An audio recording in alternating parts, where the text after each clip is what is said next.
Hello everyone, this is Gautam Singh from Ambika physics YouTube channel. और आज के क्लास में बेटा मैं डिस्कस करने जा रहा हूं। थोड़ा पेन एंड पेपर लेकर के बैठिए। और आज की क्लास में मैं क्या कवर करूंगा पहले आपको बता दूं।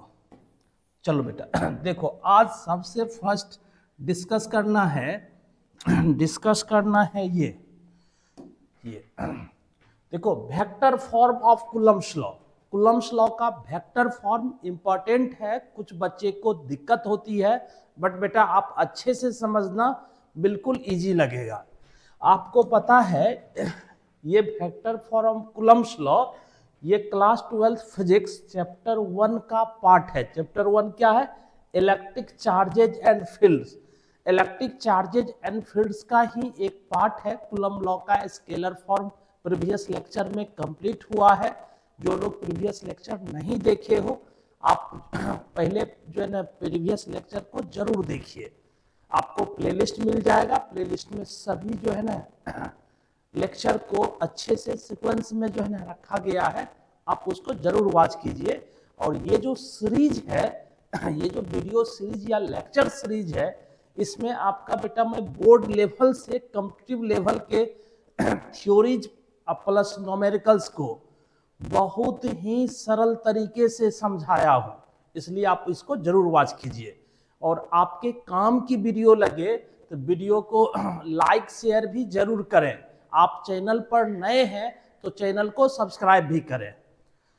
तो चलिए, इसमें पहले डिस्कस करना है vector form of Coulomb's law, और इसके बाद आपको बताना है ये principal of superposition of forces. तो चलो आओ एक बार फिर से मैं इसको अच्छे से समझा दूं। इसमें मेन रूप से डिस्कस करना क्या है, तो बताए फर्स्ट में क्या डिस्कस करना है? कूलम्ब्स लॉ का vector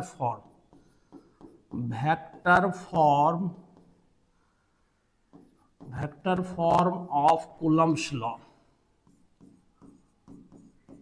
vector form of Coulomb's law मैं ये डिस्कस करूंगा। इसके बाद डिस्कस करना है superposition principle. Superposition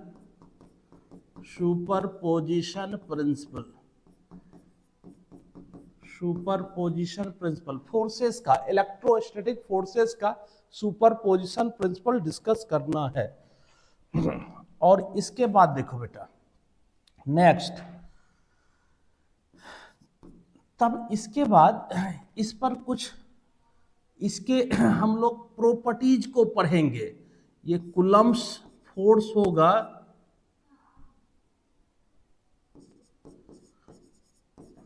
coulomb force होगा। कूलम्ब फोर्स के प्रॉपर्टीज को, इसके प्रॉपर्टीज को पढ़ना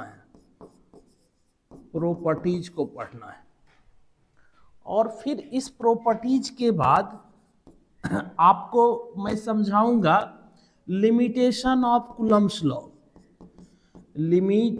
limitation of Coulomb's law means Coulomb's law कहाँ अप्लीकेबल होता है, कहाँ अप्लीकेबल नहीं होता है। कूलम्ब्स लॉ का लिमिटेशन समझाऊंगा। देन फिर मैं डिस्कस करूंगा, इसके बाद बेटा मैं डिस्कस करूंगा इलेक्ट्रोस्टैटिक इक्विलिब्रियम। इलेक्ट्रोस्टैटिक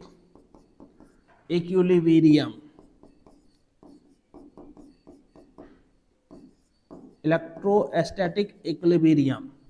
और लास्ट में डिस्कस करूंगा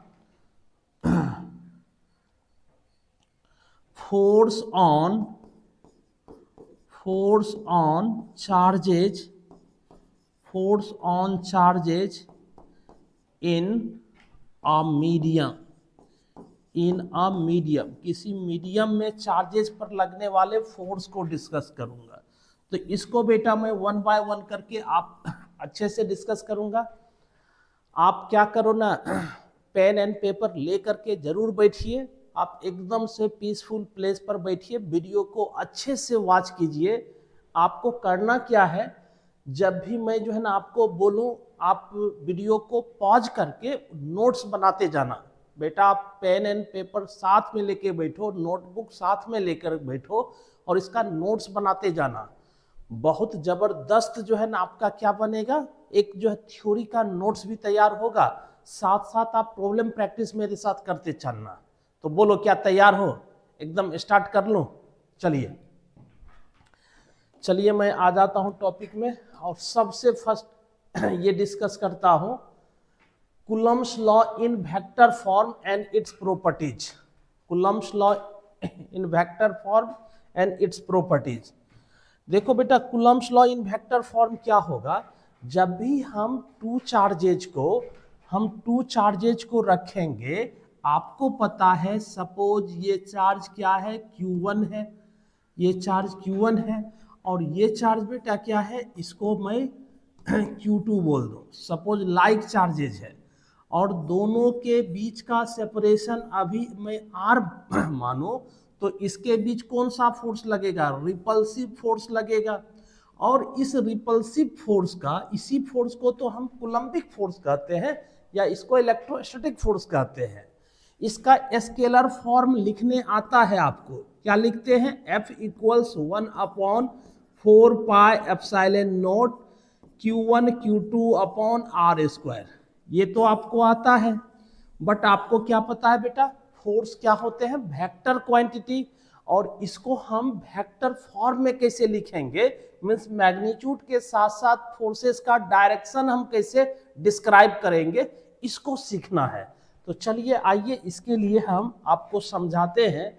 सबसे फर्स्ट XY प्लेन में हम क्या मान लेते हैं, देखो XY प्लेन है, इस XY प्लेन में 2 पॉइंट चार्जेज रख रहे हैं, charge Q1 and charge Q2। ध्यान से समझना। और ये जो चार्ज Q1 है, इस चार्ज Q1 का ओरिजिन से, चार्ज Q1 का ओरिजिन, यहां मान लीजिए XY प्लेन जहां इंटरसेक्ट कर रही है, ओरिजिन हो गया। ओरिजिन से चार्ज Q1 तक एक वेक्टर ड्रॉ करेंगे, इसको बोलेंगे R1। ये चार्ज Q1 का पोजीशन वेक्टर है। उसी तरह से ओरिजिन से चार्ज Q तक एक वेक्टर ड्रॉ कर रहे हैं, इसको हम बोलेंगे चार्ज, इसको बोलेंगे पोजीशन वेक्टर R2। या किसका पोजीशन वेक्टर है, तो चार्ज Q2 का पोजीशन वेक्टर है। अब यदि हमें Q2 पर फोर्स दिखाना होगा, तो ये देखेंगे चार्ज Q2 चार्ज Q1 से कहां है, तो हम क्या करेंगे, Q1 से Q2 तक फिर से एक वेक्टर ड्रॉ करेंगे इस तरह से।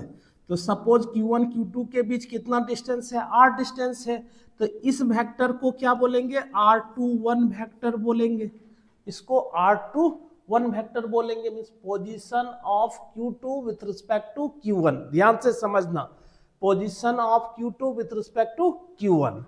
और फिर यदि देखो Q1 Q2 को क्या करेगा, रिपेल करेगा, तो यहां जो रिपल्सिव फोर्स होंगे, यहां जो रिपल्सिव फोर्स होंगे, इस रिपल्सिव फोर्स को मैं लिखूंगा F21। या फिर जो है ना, फिर Q1 पर Q2 का भी फोर्स दिखाएंगे। फर्स्ट अभी हम Q2 पर Q1 का फोर्स दिखा रहे हैं। अब देखो आओ, इसको वेक्टर फॉर्म में कैसे लिखा जाएगा, तो यहां एक यूनिट वेक्टर का कंसेप्ट आएगा बेटा। यूनिट वेक्टर, जो लोग नहीं पढ़े हो समझना, यूनिट वेक्टर क्या होता है। यूनिट वेक्टर जिसका मैग्नीट्यूड यूनिटी हो, वन मैग्नीट्यूड हो, उसको यूनिट वेक्टर कहते हैं। और यूनिट वेक्टर स्पेशली डिजाइन हुआ है डायरेक्शन को रिप्रेजेंट करने के लिए।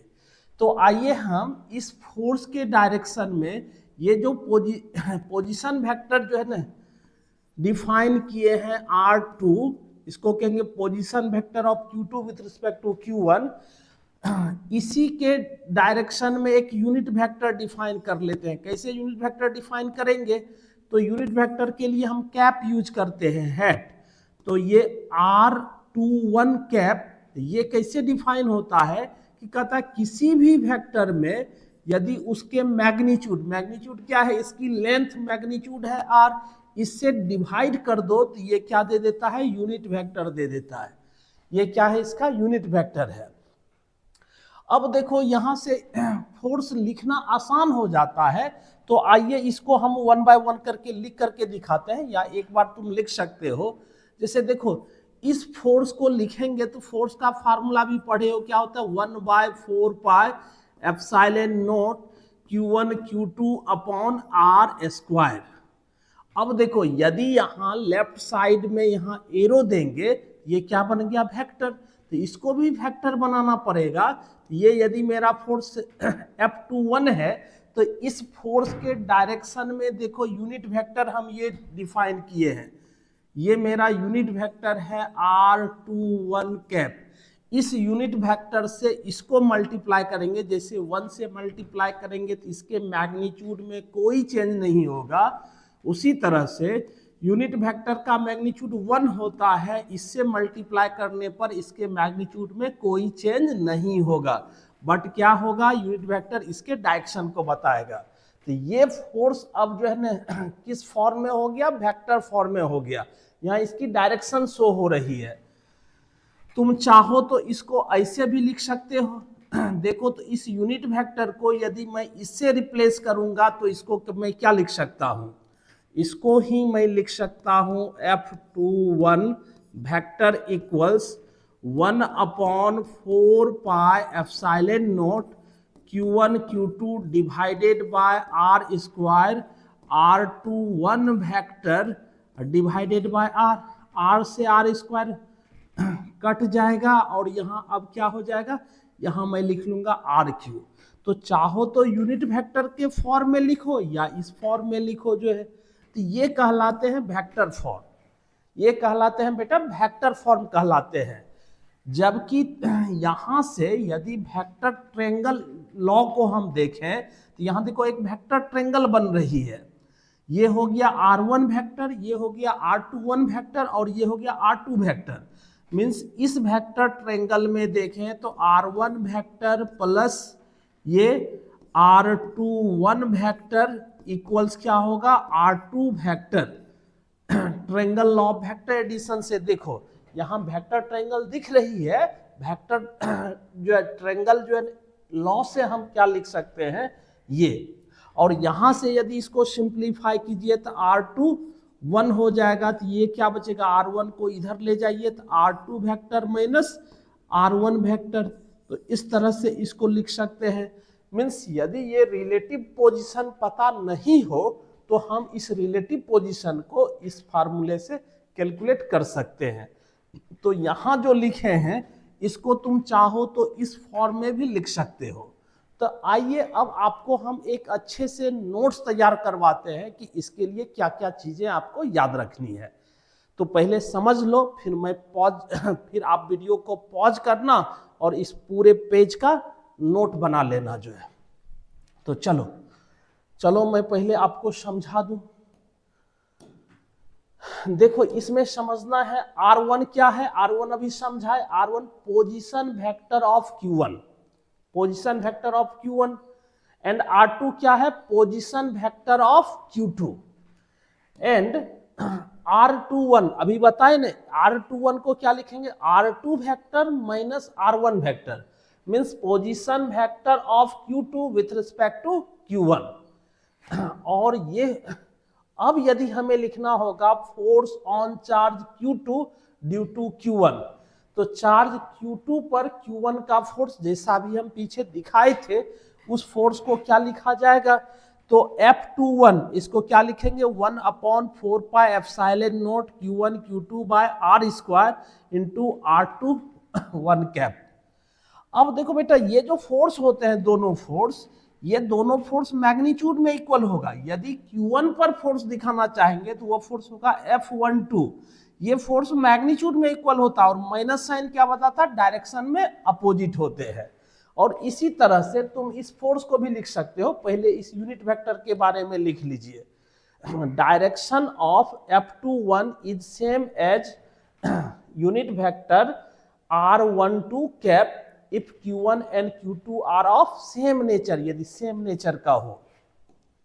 और फिर देखो where R21 कैप इक्वल्स क्या लिख सकते हैं R21 by R is a unit vector in the direction from Q1 to Q2। अब बेटा आप वीडियो को पॉज कीजिए और इसका जल्दी से एक नोट्स तैयार कर लीजिए। आप इसका जल्दी से नोट्स तैयार कीजिए, फिर आगे मैं बताता हूं।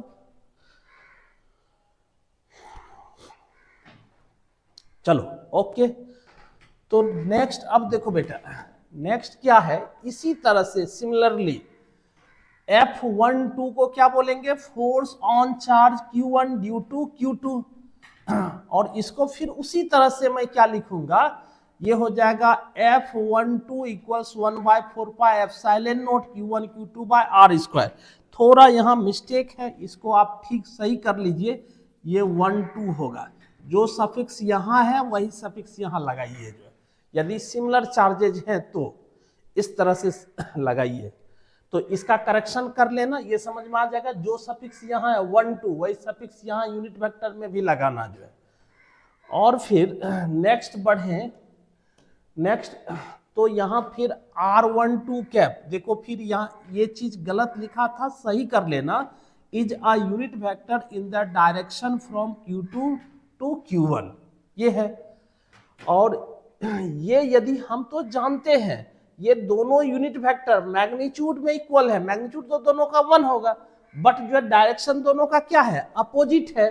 तो इसीलिए हम इसको भी लिखते हैं, फोर्स जो पीछे लिखे थे इस फोर्स को भी इक्वल एंड अपोजिट दिखाते हैं।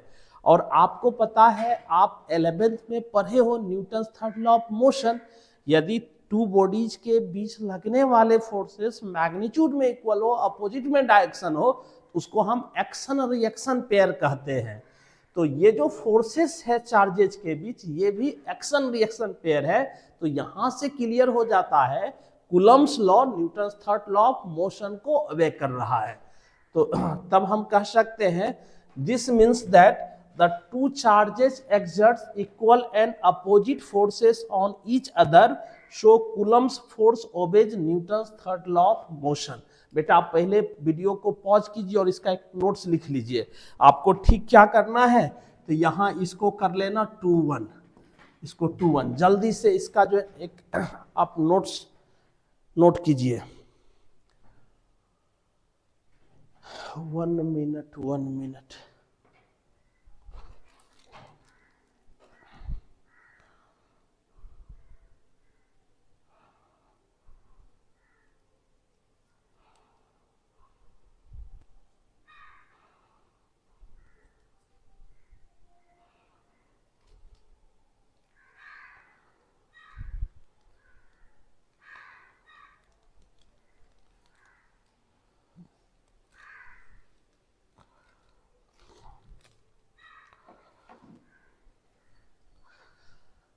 चलिए आप इसको नोट कर लीजिए।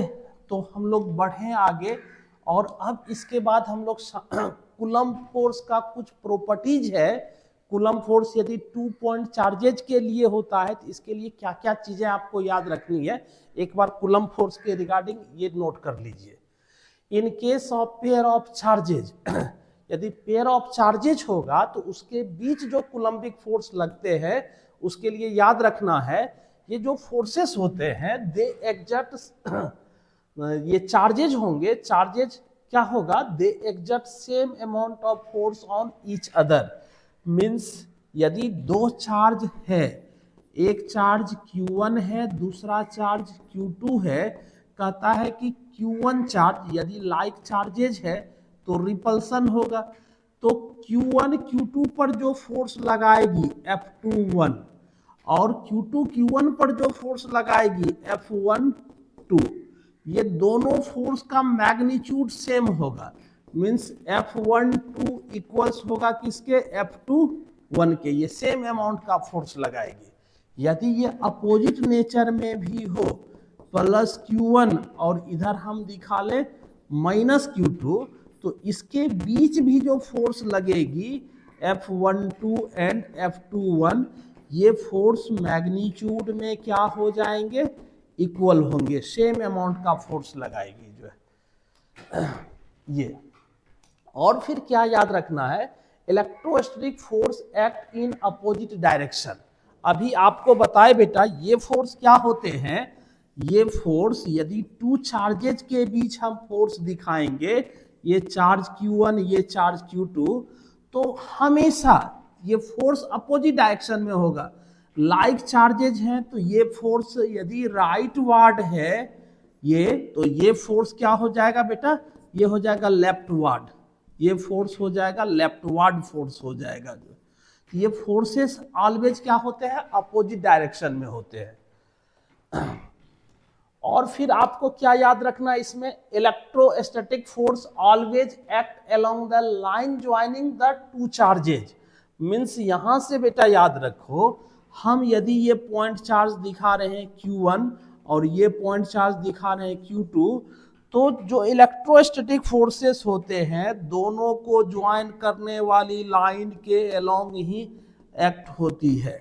तो दोनों के बीच लगने वाला जो फोर्स होगा, ये फोर्स F21 इधर लगेगी तो F12 इधर लगेगी। तो ये फोर्स ऑलवेज जो है लाइन ज्वाइनिंग के अलोंग लगती है, इसलिए इस फोर्स को हम सेंट्रल फोर्स भी कहते हैं। बेटा इस फोर्स को क्या कहा जाता है, सेंट्रल फोर्स, इसी वजह से, इसी प्रॉपर्टीज से। और चलिए आइए और भी आपको इसमें बातें बताएं। तो इसकी जो प्रॉपर्टीज होती है, electrostatic forces form an action reaction pair, अभी बता दिए इलेक्ट्रोस्टैटिक फोर्सेस जो है एक्शन रिएक्शन पेयर फॉर्म करती है, इसलिए इसको हम क्या कहते हैं, तो यह Newton's third law of motion को ओबे करती है। नेक्स्ट देखना बेटा, next electrostatic force can behaves as central force. ये तो बता ही चुके, सेंट्रल फोर्स किसको कहा जाएगा, जो फोर्स जो है ना दो बॉडीज के लाइन ज्वाइनिंग के अलोंग लगती है, ऐसे फोर्सेस को हम सेंट्रल फोर्स कहते हैं। लाइक ग्रेविटेशनल फोर्स क्या होते हैं, सेंट्रल फोर्स। इलेक्ट्रोस्टैटिक फोर्स क्या होते हैं, सेंट्रल फोर्स होते हैं। मैग्नेटिक फोर्स क्या होंगे, सेंट्रल फोर्स होंगे। तो वैसा फोर्सेस जो टू बॉडीज के लाइन ज्वाइनिंग के अलोंग लगती है, ऐसे फोर्स को हम सेंट्रल फोर्स कहते हैं। और देखो बेटा क्या है, electrostatic force can behaves as conservative force. यह फोर्स कंजर्वेटिव नेचर का होता है।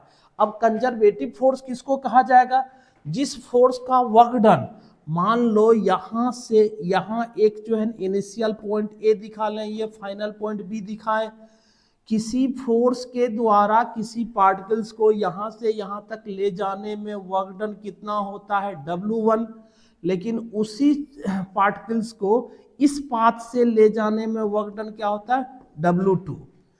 यदि ये कंजर्वेटिव नेचर का फोर्स होता है तो पोजीशन सेम हो, इनिशियल फाइनल पोजीशन यदि सेम होगा, तो किसी पाथ से मूव कराने पर उस फोर्स का वर्क डन क्या होगा, पाथ इंडिपेंडेंट होता है। जो वर्क डन फर्स्ट पाथ से होगा वही same work done second path से होगा। तो मीन्स जिस फोर्सेस का वर्क डन पाथ इंडिपेंडेंट होता है, या जिस फोर्स के द्वारा work done one round trip में 0 होता है, ऐसे फोर्स को ही क्या कहा जाता है, कंजर्वेटिव फोर्स कहा जाता है। ये क्लास 11th में वर्क पावर एनर्जी चैप्टर में आप पढ़े हो, जो है एक बार रिवाइज कर लेना जो है। तो ये याद रखना है, कूलम्ब फोर्स जो होते हैं, इलेक्ट्रोस्टैटिक फोर्स जो होते हैं, यह सेंट्रल फोर्स होता है या कंजर्वेटिव नेचर का फोर्स होता है। और फिर एक चीज याद रख लो बेटा इसमें, electrostatic force between two charges depends on the medium in which they are placed. Means different medium में, यदि एयर में 2 पॉइंट चार्जेज को 8 डिस्टेंस से रखो, उसके बीच सपोज फोर्स जो 5 न्यूटन निकला, यदि सेम चार्जेज को किसी अदर मीडियम में, नहीं अदर देन एयर मीडियम, तुम जो है सेम 8 डिस्टेंस पर जो है रखो, तो वहां फोर्सेस चेंज हो जाएगी, वहां फोर्सेस 5 न्यूटन नहीं होगा। तो ये फोर्स मीडियम डिपेंडेंट होते हैं, मीडियम चेंज होने के साथ साथ फोर्स भी चेंज हो जाते हैं। जैसे लाइट का वेलोसिटी मीडियम चेंज होने पर चेंज होती है, लाइट की स्पीड जो है ना एयर में कुछ और होगी, जो है ग्लास में कुछ और होगी, वाटर में कुछ और होगी। उसी तरह से यहाँ 2 चार्जेस के बीच जो लगने वाले फोर्सेस होते हैं, या मीडियम टू मीडियम वेरीज करता है। अब मीडियम की कौन सी प्रॉपर्टीज इस फोर्स को जो है डिसाइड करती है, तो वह परमिटिविटी है, जो पीछे डिस्कस कर चुके हैं, या उसी को हम डाइलेक्ट्रिक कांस्टेंट कहते हैं। तो आइए उसको भी आगे समझाते हैं कि मीडियम डिपेंडेंट जो फोर्स होते हैं ये फोर्स मीडियम के किस प्रॉपर्टी से डिसाइड होते हैं।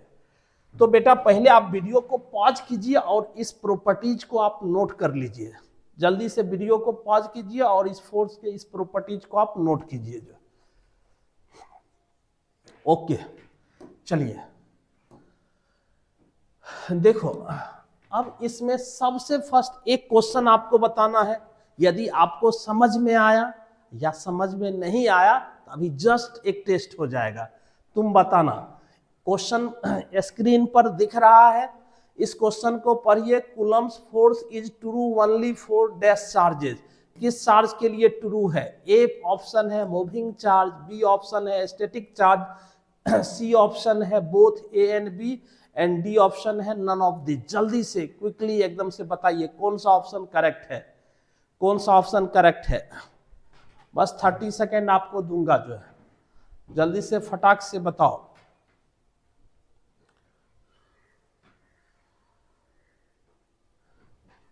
देखो कूलम्स फोर्स जो होते हैं ओनली स्टैटिक चार्जेज के लिए ही वैलिड होता है, ओनली पॉइंट चार्ज के लिए ही वैलिड होता है। अभी लिमिटेशन में समझाएंगे। तो ये कौन सा ऑप्शन सही है आपका? B number. क्या तैयार हो? एक क्वेश्चन फिर से आपसे पूछें।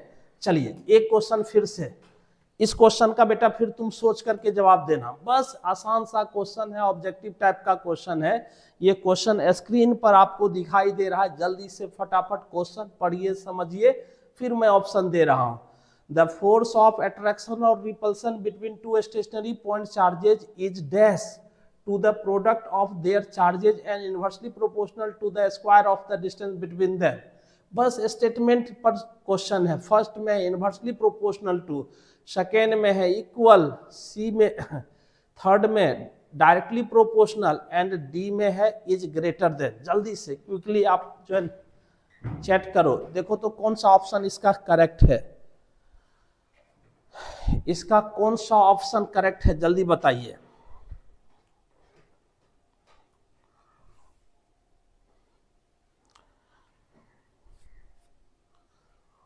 इसका कौन सा ऑप्शन करेक्ट है?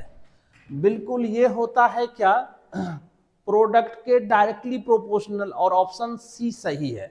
इसका ऑप्शन सी सही है। कोई बात नहीं, एक क्वेश्चन और पूछता हूं, इसका जवाब देना जो है बिल्कुल बेसिक है। जो डेफिनेशन पढ़े हो, थोड़ा बहुत भी याद है तो ये बन जाएगा।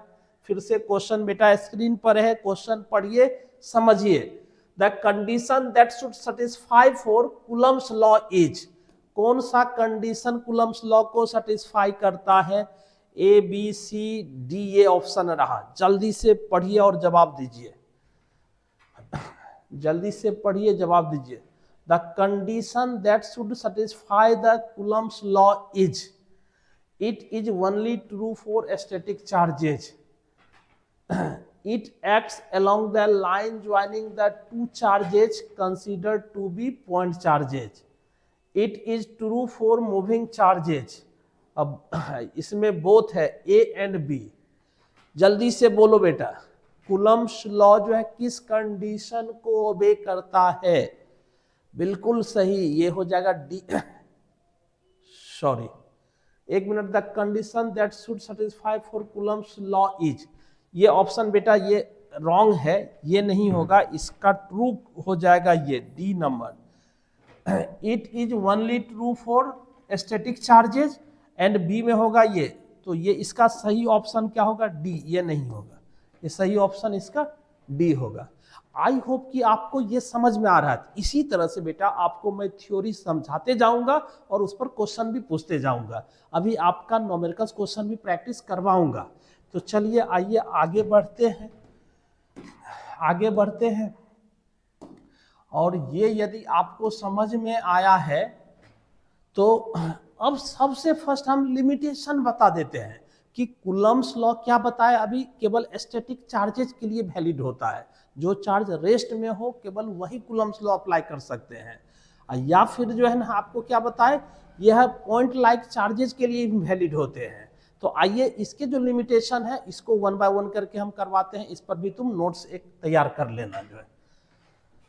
तो चलो फर्स्ट जो है, Coulomb's law is not applicable in all situation. It is valid only under the following condition.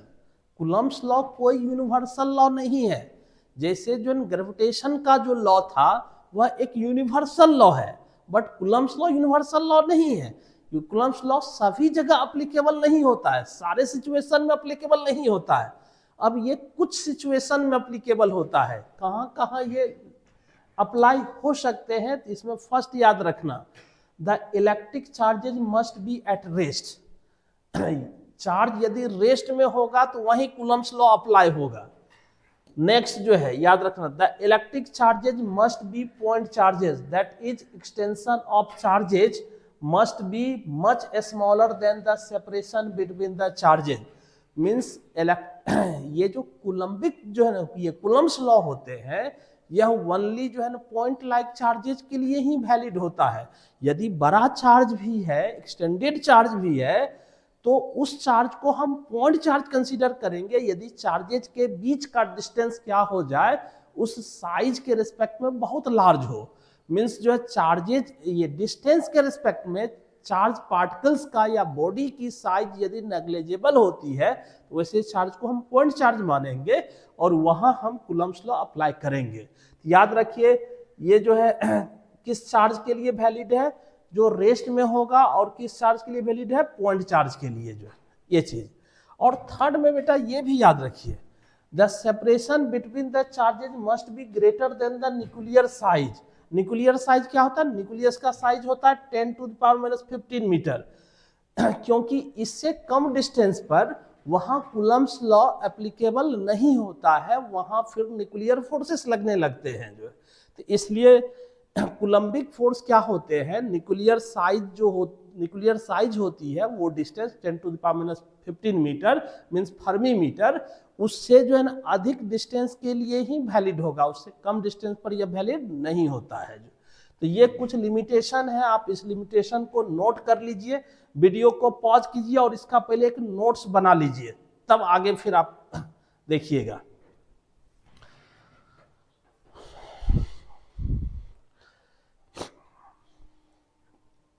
Okay चलो, तो फिर नेक्स्ट हम लोग बढ़े, नेक्स्ट चलें। नेक्स्ट जो है देखिए, नेक्स्ट टॉपिक है अब principal of superposition of forces. इसको बेटा अच्छे से समझना। चलो और समझाते हैं। सपोज आपके पास ये कोई पॉइंट चार्ज है, ये पॉइंट चार्ज है Q0। सपोज ये कौन सा चार्ज है, पॉजिटिव चार्ज है।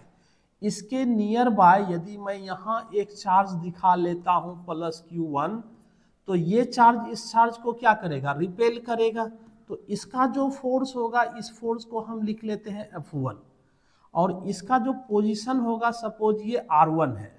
यदि इस चार्ज के अलावे यहाँ एक दूसरा चार्ज हम रख देते हैं और इस चार्ज को बेटा कह दें Q2, तो बोलो पहले अकेला चार्ज इस पर फोर्स क्या लगा रहा था, F1। अब यदि इसके नियर सेकेंड चार्ज को रख देते हैं तो ये चार्जेज भी तो इस पर फोर्स लगाएगी। तो इस फोर्स को कैसे हम दिखाएंगे, ये चार्ज Q2 है, तो इसका जो इस पर फोर्स होगा, इस फोर्स को यदि हम लिख लें F2 और इसका पोजीशन वेक्टर लिख लें R1, तो अब क्या कहता है कि इस चार्ज पर इस चार्ज के आने से यह फोर्स F1 चेंज नहीं होगा, बल्कि यह चार्ज एक और एक्स्ट्रा फोर्स एक्सपीरियंस करेगी। मीन्स नेट फोर्स जो होगा वह दोनों फोर्सेस का वेक्टर सम हो जाएगा। और भी यदि चार्जेज हो, इसके नियर बाय और चार्ज यदि हम दिखा लें, सपोज ये Q3 चार्ज है, तो ये भी इस पर फोर्स लगाएगी। तो इस फोर्स को इधर हम F3 दिखा लें और इसका पोजीशन वेक्टर R3 दिखा लें। तो अब यदि तुमको लिखना होगा नेट फोर्स, सुपरपोजिशन प्रिंसिपल बताती है कि net force acting on a point charge, net force acting on a point charge, ये क्या होता है, vector sum of forces due to all individual charges. All individual charges के वेक्टर सम के यह क्या होते हैं, इक्वल हो जाते हैं। और बेटा देखो ना, इसका वेक्टर फॉर्म लिखना तो तुम जानते हो, 1/4 pi epsilon naught Q1 Q not divided by R1 Q R1 vector, नहीं अभी वेक्टर फॉर्म लिख के दिखाए थे, या फिर इसको लिख सकते हो 1/4 pi epsilon not Q2 Q not divided by R2 Q R2 vector, plus इस तरह से लिख सकते हो 1/4 pi epsilon not Q3 Q not divided by R3 Q R3 vector plus dot dot. इस तरह से तुम चाहो तो इसको सिग्मा समेशन से रिप्लेस कर सकते हो, सिग्मा समेशन से रिप्लेस कर सकते हो। इसमें कुछ चीज कॉमन है, क्या क्या कॉमन है, Q0/4 pi epsilon not common है, इसको बाहर निकाल लीजिए और सिग्मा समेशन यहाँ बच जाएगा QI/RI वेक्टर। इस तरह से भी इसको लिख सकते हो। मीन्स आप ये याद रखिए, जब भी किसी चार्ज पार्टिकल्स पर जो है ना मेनी पॉइंट चार्जेस के द्वारा फोर्स लगती है, तो नेट फोर्स जो होगी, नेट फोर्स वह ऑल चार्जेस के फोर्सेस के वेक्टर सम के इक्वल हो जाता है। इसी को कहा जाता है सुपरपोजिशन प्रिंसिपल। या तुम कह सकते हो किसी भी सिंगल चार्ज का फोर्स अदर चार्जेज के फोर्स से इंडिपेंडेंट होता है। मान लेते कोई अकेला चार्ज इस चार्ज पर 5 न्यूटन फोर्स लगाती है, तो दूसरे चार्ज के आ जाने से यह फोर्स चेंज होगी? तो नहीं होगी। यही है बेटा सुपरपोजिशन प्रिंसिपल। तो आइए इसको नोट नहीं करना है, आपको एक अच्छे से हम इसमें नोट तैयार करवा दे रहे हैं, आप उसको तैयार कीजिएगा। देखो, when a number of charges are interacting, the net force on a given charge is the vector sum of the forces exerted on it due to all other charges। यही बताए, when a number of charges are interacting, the net force on a given charges is the vector sum of the forces exerted on it due to all other charges। जो है देखो, इसको हम इस figure से समझा सकते हैं। तो देखिए ये फिगर क्या है, यहाँ इस फिगर को अच्छे से समझना। यहाँ 3 चार्ज आपको दिख रहा है, यहाँ चार्ज है Q1, देखना ध्यान से, ये चार्ज है Q2 और ये चार्ज है Q3। यदि हम Q1 चार्ज की पोजीशन वेक्टर ड्रॉ करेंगे, तो देखो ये x एक्सिस है और ये y एक्सिस है। Q1 चार्ज की पोजीशन वेक्टर क्या हो जाएगी, ये पोजीशन वेक्टर R1 है। और बोलो तो Q2 चार्ज की पोजीशन वेक्टर क्या है, R2 है। Q3 चार्ज की पोजीशन वेक्टर क्या है, R3 है। अब हमको दिखाना है इस Q1 चार्ज पर ये Q2 और Q3 चार्जेस किधर फोर्स लगा रही है। तो देखो ये Q2 चार्ज Q1 चार्ज पर इधर फोर्स लगा रही है, क्या है, F12, और Q3 चार्ज Q1 चार्ज पर इधर फोर्स लगा रही है F13 जो लगा रही है, तो ये लगा रही है। तो इस दोनों फोर्सेस का रिजल्टेंट हो जाएगा F1। अब इस रिजल्टेंट को कैसे लिखते हैं, तो आइए थोड़ा सा इसके लिए आप समझ लीजिए। ये तो समझा है, इसमें ये भी नोट कर लेना, the force between two charges is not affected by the presence of other charges.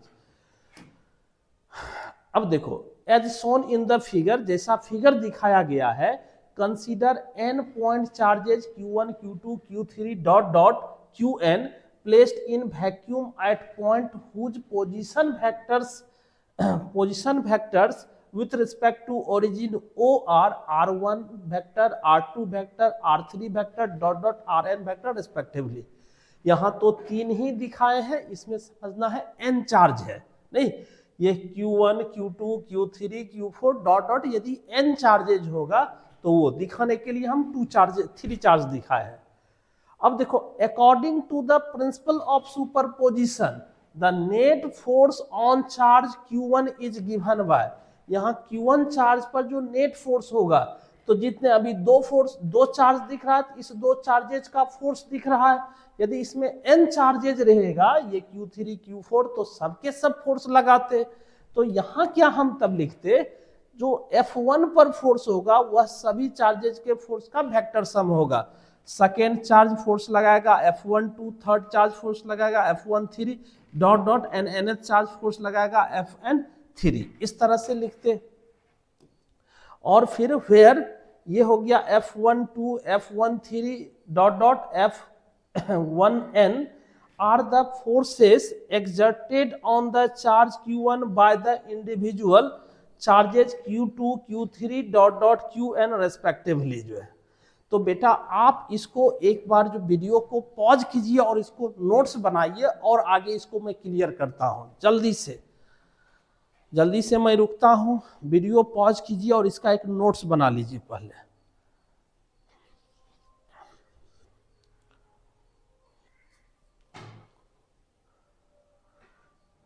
चलिए, यदि आप इसका नोट्स बना लिए तो हम लोग आगे बढ़ें और आगे बढ़ें। इसी को सुपरपोजिशन प्रिंसिपल को हम एग्जाम्पल के थ्रू क्लियर करेंगे। तो एक एग्जाम्पल देखो बेटा, बोर्ड पर दिख रहा है आपके स्क्रीन पर दिख रहा है। इस क्वेश्चन को पढ़िए आप अच्छे से। 4 charge carrying particles are placed at the corner of a square of side A and one charge particle is placed at the center of the square as shown in. Find the force exerted by the other charges on the charge placed at the center. जल्दी से question पढ़ो बेटा। देखो तो question समझो तो यहां से सुपरपोजिशन प्रिंसिपल आपका क्लियर होगा। ये रहा फिगर, ये दिया गया है फिगर। देखो एक स्क्वायर है, इस स्क्वायर के 4 कॉर्नर पर, यहाँ फर्स्ट कॉर्नर पर चार्ज प्लस क्यू है, सेकेंड कॉर्नर पर चार्ज माइनस क्यू है, थर्ड पर माइनस क्यू है और फोर्थ कॉर्नर पर चार्ज क्या है, प्लस क्यू है। और इस स्क्वायर का साइड ए है और इसके सेंटर पर कितना चार्ज रखा हुआ है, तो इसके सेंटर पर क्यू चार्ज रखा हुआ है। अब आपको जो है निकालना है कि इस सेंटर वाले चार्ज पर ये सभी चार्जेस कितना फोर्स एक्सर्ट करेगी, ये कितना फोर्स लगाएगी, ये कैलकुलेट करना है। तो देखो ये पहले क्या करेंगे हम, इस पर जो है देखो फर्स्ट चार्ज किधर फोर्स लगाएगी, इधर। ये तो रिपेल करेगा तो ये फोर्स क्या लगाएगी, इधर। तो इसको हम क्या कहते हैं, F1 ये फोर्स। अब सेकेंड चार्ज किधर फोर्स लगाएगी, इधर। तो इसको सेकेंड चार्ज अट्रैक्ट न करेगा इसको, तो सेकेंड चार्ज किधर फोर्स लगाएगी, इधर। तो इसको हम कहते हैं F2। अब देखो थर्ड चार्ज क्या करेगी, इसको अट्रैक्ट करेगी, तो थर्ड चार्ज भी इधर ही फोर्स लगाएगी, इसको हम लिख लेंगे F3। फोर्थ चार्ज क्या करेगी, रिपेल करेगी, तो ये भी इधर ही फोर्स लगाएगी, इसको हम लिख लेंगे F4। मीन्स इसके बीच एंगल क्या हो जाएगा, 90 डिग्री एंगल होगी। तो इस तरह से हम पहले इस पर फोर्स दिखा लेंगे, फिर उसको कैलकुलेट करेंगे। और थोड़ा इसको हम डिजिटली दिखाते हैं आपको इस तरह से, ऐसे देखो। अब क्लियर हो जा रहा है, यहां से अब समझना है आपको, ये जो चार्ज है इस चार्ज पर फर्स्ट चार्ज का फोर्स ये हो गया F1 और सेकेंड चार्ज का फोर्स भी इधर ही है, ये हो गया F3।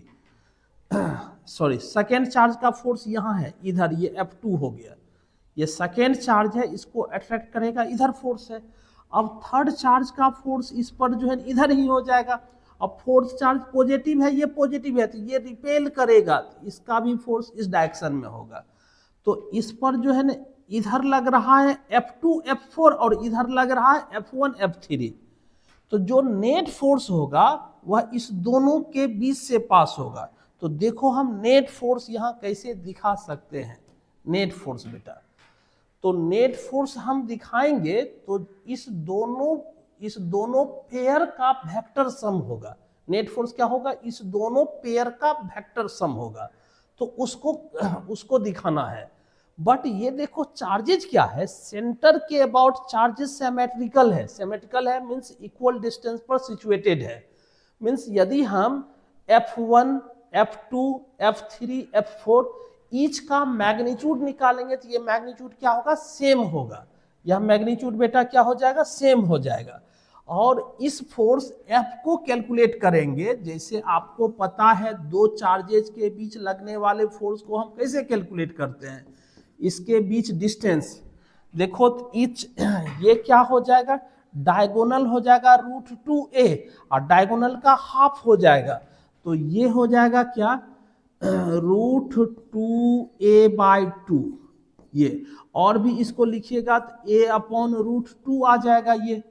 तो अब जो ये फोर्स लगा रही है, जैसे ये इस पर फोर्स लगा रही है, सपोज इधर फोर्स लगा रही है, तो इस फोर्स को कैसे लिखा जाएगा, तो इस फोर्स का फार्मूला होता है के first charge second charge divided by a/√2 का होल स्क्वायर, या √2a/2 का होल स्क्वायर। यहाँ तो ये के का वैल्यू आप समझते हो क्या होता है, 1/4πε0। ये ना लिख करके उसके बदले क्या लिख लिए हैं, के लिख लिए हैं। तो इस तरह से बेटा आपको ये समझना है। ये तो मीन्स ईच फोर्सेस जो है क्या है, के Q square divided by √2a/2 का होल स्क्वायर। अब चलिए आइए, अब देखिए, अब हम यहाँ क्या देखेंगे, इसको और सिंप्लीफाई कर लो तो √2 का स्क्वायर क्या हो जाएगा 2, यहाँ ये 2 का स्क्वायर क्या हो जाएगा 4, 4 से 2 कट जाएगा 2, 2 ऊपर चला जाएगा 2k/a²। बोलो ये क्लियर है, ये समझ में आ जा रहा है? यदि ये समझ में आ जा रहा है तो अब यदि हम नेट फोर्स निकालेंगे तो यहाँ तो जो है ना F1 और F1 F3 का मैग्नीट्यूड F है, तो इस दोनों को सम करेंगे तो क्या हो जाएगा 2F हो जाएगा। उसी तरह से यहाँ F2 F4 का मैग्नीट्यूड क्या है, सेम है, तो दोनों को ऐड करेंगे तो 2F हो जाएगा। तो इस तरह से यदि इसको निकाला जाए तो तुम ऐसे समझ लो, जो नेट फोर्स है, नेट फोर्स F नेट क्या हो जाएगा, तो ये 2F force plus 2F force, sorry यहाँ इसको ऐसे आप मान लीजिए, ये हो जाएगा किसका सम हो जाएगा 1 3 का सम। यहाँ हम सब लगा लेते हैं 1 + 3 प्लस ये क्या हो जाएगा 2 + 4। बट बेटा आपको समझना है 1 + 3 का वैल्यू 2F है और 1 ये F2 + 4 का भी वैल्यू क्या है 2F है। तो नेट फोर्स तो मेरा ये हो जाएगा। तो दोनों फोर्सेस के बीच का जो है एंगल कितना है 90 डिग्री। यदि दो फोर्सेस 90 डिग्री एंगल से जो है सेपरेटेड हो तो यहाँ इसका मैग्नीट्यूड लिखने का ये फार्मूला यूज कर लेंगे। तो √अंडर इसके मैग्नीट्यूड का स्क्वायर प्लस इसके मैग्नीट्यूड का स्क्वायर, जैसा यहाँ लिखा गया, इसमें पुट कर लेंगे और इसको सिंप्लीफाई करेंगे तो ये 2F √2 आ जाएगा। ये आपका फाइनल आंसर होगा। बेटा और भी तुम इसको अच्छे से अपने से खुद से तैयार करना। तो हम वीडियो पॉज करते हैं, जल्दी से आप इसको नोट करना है तो आप नोट कर लीजिए, जस्ट लाइक एक हम हिंट्स कर दिए हैं, आप खुद से आप बनाइए सवाल को।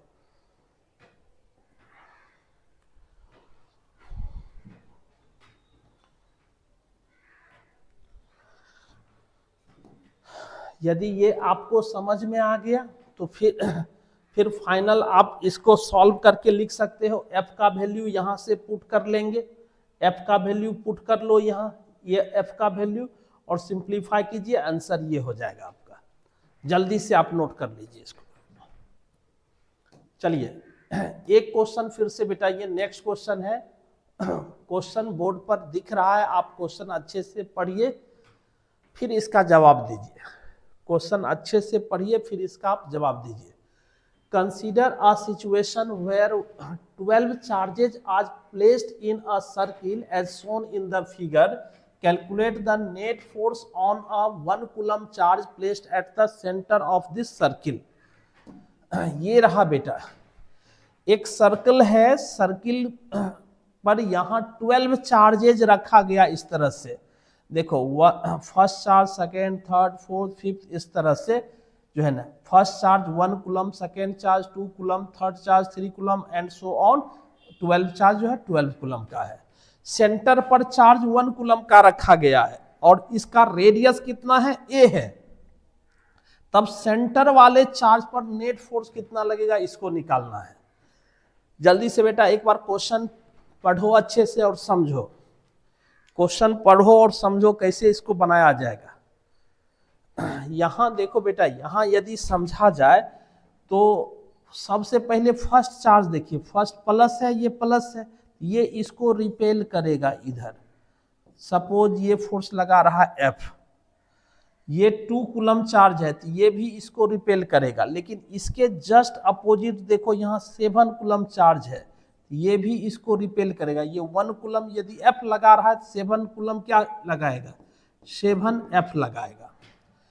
अब इस दोनों का यदि हम रिजल्टेंट लिखेंगे, इस दोनों का रिजल्टेंट लिखेंगे तो ये क्या हो जाएगा, किसका किसका रिजल्टेंट लिखेंगे, फर्स्ट का प्लस 7th का, तो ये क्या हो जाएगा, तो यहाँ इसको हम पॉजिटिव मान लेंगे 7F और माइनस इसको हम क्या मान लेंगे, नेगेटिव मान लेंगे, तो ये क्या हो जाएगा 6F हो जाएगा। तो लेकिन उसकी डायरेक्शन क्या होगी, इधर, तो इस दोनों चार्ज के बदले एक सिंगल चार्ज इधर होगा और ये क्या हो जाएगा 6F हो जाएगा। उसी तरह से इसके द्वारा इस पर जो फोर्स लगेगा वो तो लगेगा इधर, इसको मान लो 2F है, और फिर इसके द्वारा इस पर जो फोर्स लगेगा ये लगेगा इधर, ये क्या हो जाएगा, ये 8 कूलम है तो इसको मान लो बेटा 8F।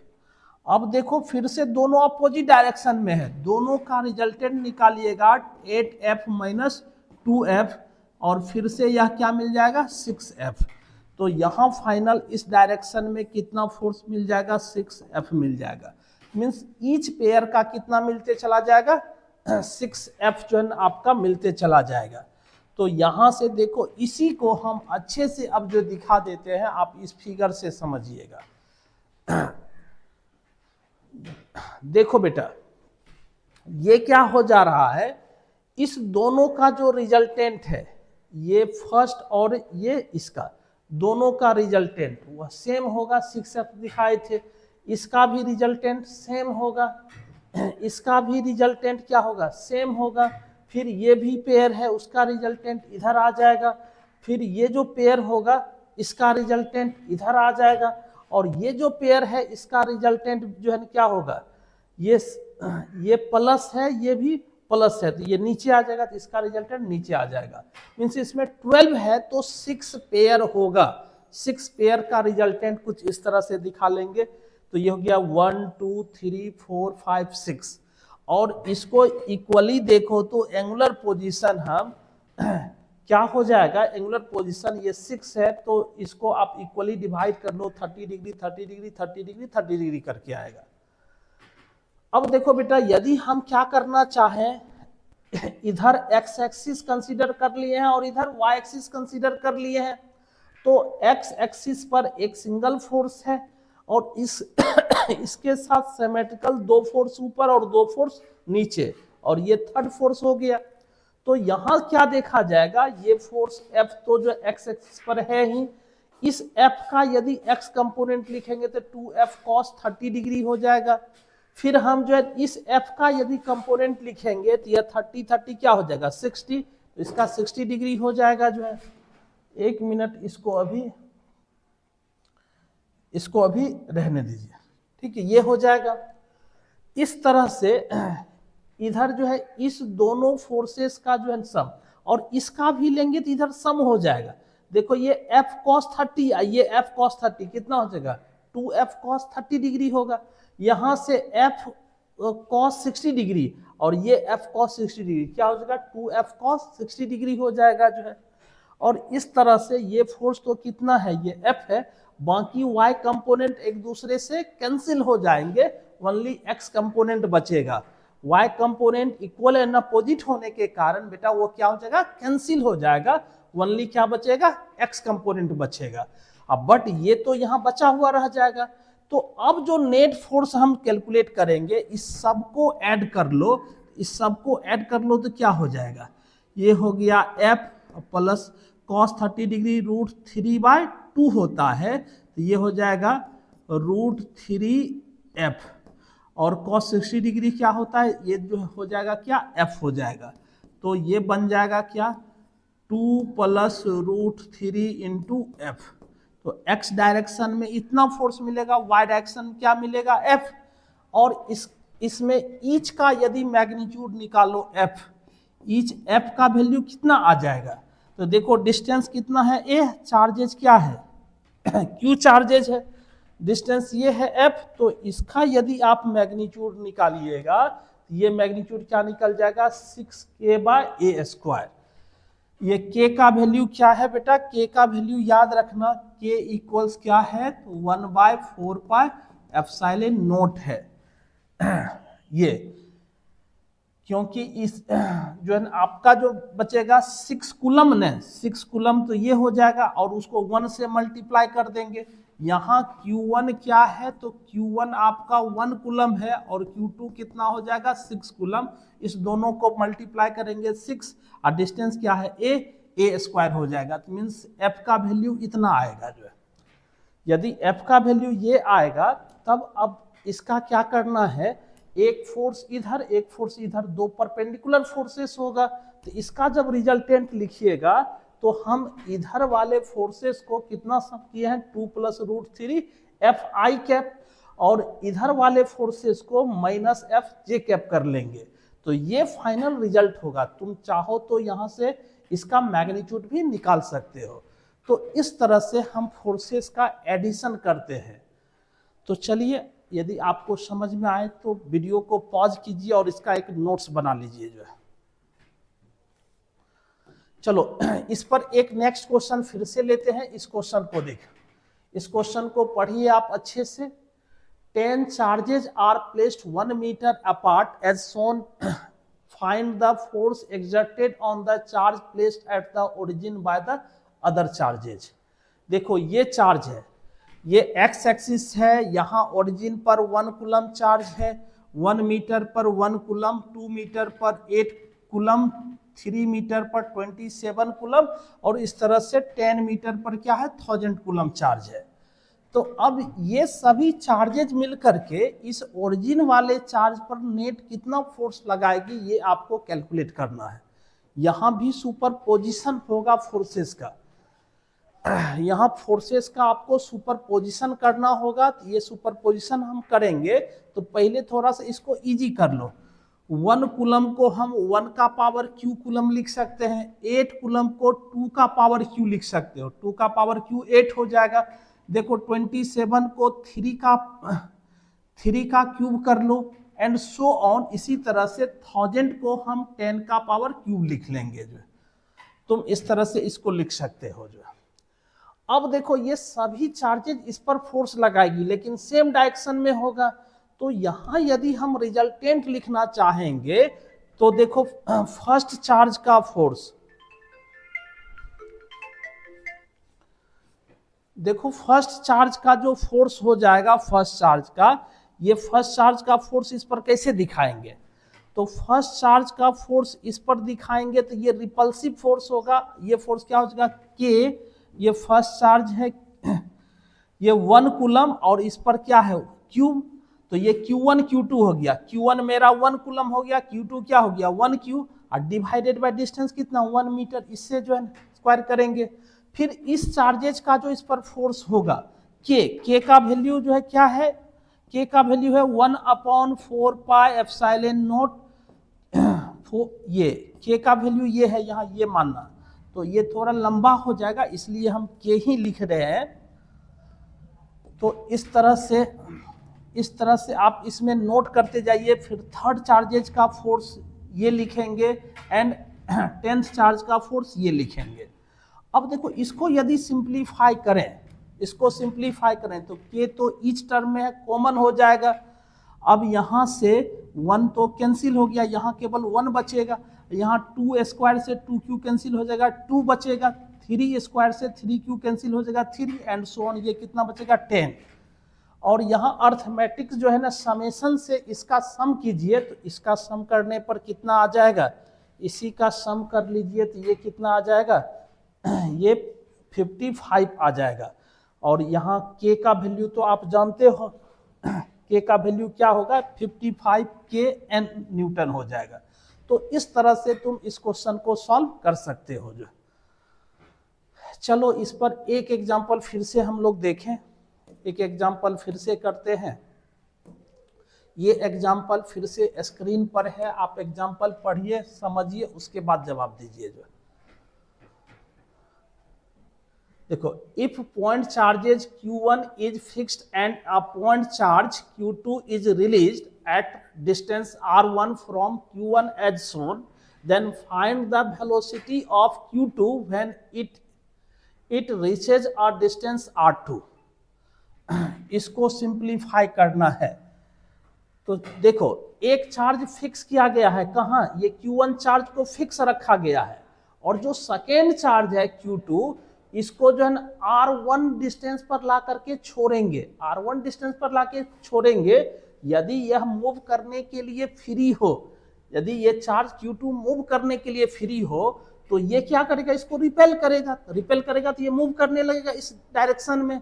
तो जैसे इसको छोड़ेंगे, तो यह जब R2 पोजीशन पर जाती है, तो वहां इस चार्ज का वेलोसिटी बताना है क्या होगा, इस वेलोसिटी को कैलकुलेट करना है।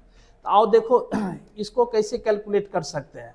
सबसे फर्स्ट आप ये मान लीजिए, जब ये चार्ज Q2 यहाँ x डिस्टेंस पर पहुंच जाए, कहीं यहाँ पहुंच जाए x डिस्टेंस पर, तो x डिस्टेंस पर इस पर फोर्स क्या लिखेंगे, F equals K Q1 Q2 by x square, ये फोर्स हो जाएगा। और यहाँ इंटरमीडिएट पोजीशन x पोजीशन पर फोर्स तो हम लिख लिए, बट वहां तो यह एक्सेलरेट होगा, यहाँ तो रेस्ट से मूव कर रहा है, तो रेस्ट से मूव कर रहा है, फोर्स लग रहा है, तो इसका वेलोसिटी क्या हो रहा है, इंक्रीज हो रहा है। इसका जो वेलोसिटी इंक्रीज हो रहा है, तो हम यहाँ से इसके एक्सेलरेशन को निकाल सकते हैं। और एक्सेलरेशन का डेफिनेशन क्या है, तो पढ़े हो, A इक्वल्स क्या होता है, F अपॉन M होता है। तो यहाँ F तो मेरा ये हो गया, F क्या हो जाएगा, K Q1 Q2 upon x square और डिवाइडेड बाय M। तो ये क्या मिल जाएगा, इतना मिल जाएगा। देखो, तो इसको सिंप्लीफाई कर ले, तो K Q1 Q2 अपॉन ये क्या हो जाएगा, mx स्क्वायर हो जाएगा। एक और जो है, अब देखो इस एक्सेलेरेशन को हम ऐसे भी लिखेंगे। तो एक्सेलरेशन का क्या फार्मूला आप जानते हो, dv अपॉन dt ये होता है। यदि इसको, ये एक्सेलरेशन क्या होगा, rate of change of velocity, तो इसको तुम ऐसे भी लिख सकते हो dx अपॉन dx। अब इसको थोड़ा सा चेंज कर लीजिए, तो हम क्या करते हैं, dx को इधर ले आए, dv को यहाँ लेके चले जाए, dx अपॉन dt इंटू ये हो जाएगा dv अपॉन dx। अब ध्यान देना, समझना, rate of change of displacement या किसको बताता है, वेलोसिटी को। तो ये क्या हो जाएगा, v dv by dx, v dv by dx, ये v dv by dx। Acceleration को हम ऐसे भी लिख सकते हैं, यहाँ दोनों फार्मूला लिखे, इस फोर्स से न्यूटन सेकेंड लॉ से लिखना चाहेंगे तो ये हो जाएगा, और काइनेमेटिकल जो टर्म से लिखना चाहेंगे तो ये हो जाएगा। अब इसी दोनों से वेलोसिटी में रिलेशन आएगा, आ जाओ, इसी में दोनों के बीच रिलेशन आएगा। इसमें रिलेशन हम कैसे एस्टेब्लिश करेंगे, तो देखो, अब इसको छोड़ो, यहां इसको कंपेयर कीजिए, इसको कंपेयर कीजिए, वेलोसिटी क्या हो जाएगा, यदि dx को इधर ले आओ तो यहां क्या बचेगा, v dv क्या हो जाएगा, k Q1 Q2 divided by mx square into dx।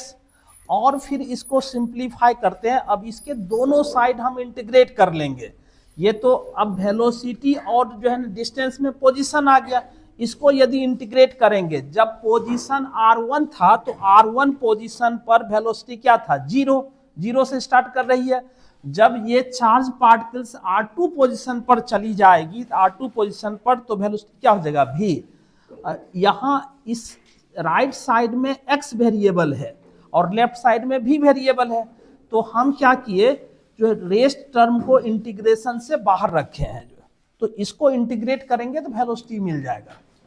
देखो, यहाँ इसको इंटीग्रेट करेंगे, v dv क्या हो जाएगा, v स्क्वायर बाय 2, और लिमिट पुट कीजिएगा, सॉल्व कीजिएगा तो इतना वैल्यू आ जाएगा।